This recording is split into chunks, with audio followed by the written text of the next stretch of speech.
Hi, I'm Fiona Okeson, Sales Director at Trade New Property. I'm here today with Nigel Jeffries, my boss, and the Head of Trade New Property. Hi Nigel. Hi Fee, great to be here talking to you. Yeah, thank you. It's exciting to be here today because we're here to talk about one of the hottest and probably one of the most important topics in real estate at the moment, which is brand. And when we look at brand, what are some of the things that you're seeing at the moment? Fee, it's an interesting time for brands. The market's down about 30% for both listings and sales. So these types of down markets are really challenging for brands. So we can see a number of players in the marketplace putting that extra effort in around their brand. This might seem like a really obvious question, but what is brand? Surely brand's just a logo and a set of pretty colours, right? Well, it's actually a really important business tool. It helps you drive your revenue growth, your profitability, and in fact your market share. It's a hard concept to understand, but it's a widely used concept.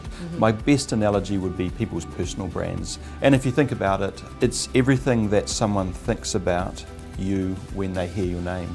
So that might include how you dress, how you hold yourself, the language you use, whether your shoes are shined, etc., etc. It's everything they think of. Right, so how do you think you could use brand as a business tool? Two things spring to mind. First of all, brand awareness, and secondly, brand preference. Okay. So what you want to achieve out of brand awareness is obviously making sure that everyone is aware of your brand. And on preference, you're wanting to make sure that your brand is preferred over your competitors. So how do you get awareness? Regularity and consistency of messaging is the key. What I mean by that is that you've got to have brand messaging out there on a regular and frequent basis. You don't want large gaps between when you're messaging your brand. And the consistency is all about making sure that your brand essence and your brand values is messaged in a consistent way. And when you think about different brands that do that well, who pops to mind? Yeah, probably my favourite brand in New Zealand has got to be Whittaker's. It's one of those brands that a lot of people love.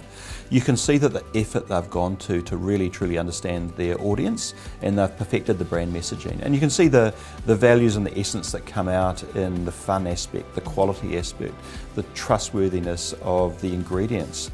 Most of all is it tastes damn good. Sure does. And when it comes to real estate brand, what are your top pieces of advice when it comes to building a brand in real estate? First of all, get the basics right, and secondly, choose your channel carefully and correctly. So first of all, getting the basics right is about making sure you truly understand your customers and what resonates with them and actually what they want.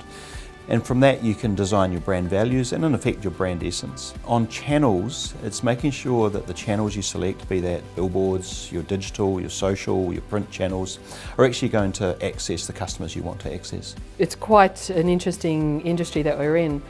Do you think there's anything unique about real estate brand that we should be aware of? There's two unique aspects that people need to be aware of. The first one is the infrequent nature of the transaction you have with your prospects. Right.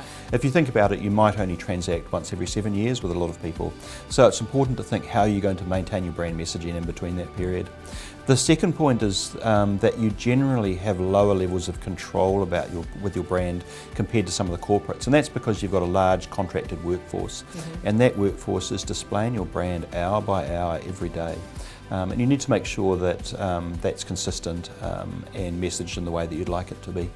Yeah, looking at the market today, it's really easy to see why branding is so important. So just before we wrap up, Nigel, is there anything further that you would like to share with us?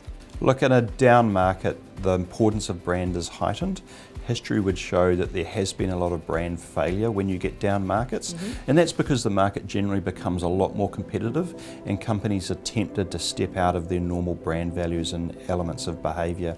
So my advice would be stick to your brand values, stick to your essence, use the channels that you know are actually accessing your customer, and you will be on the winning side.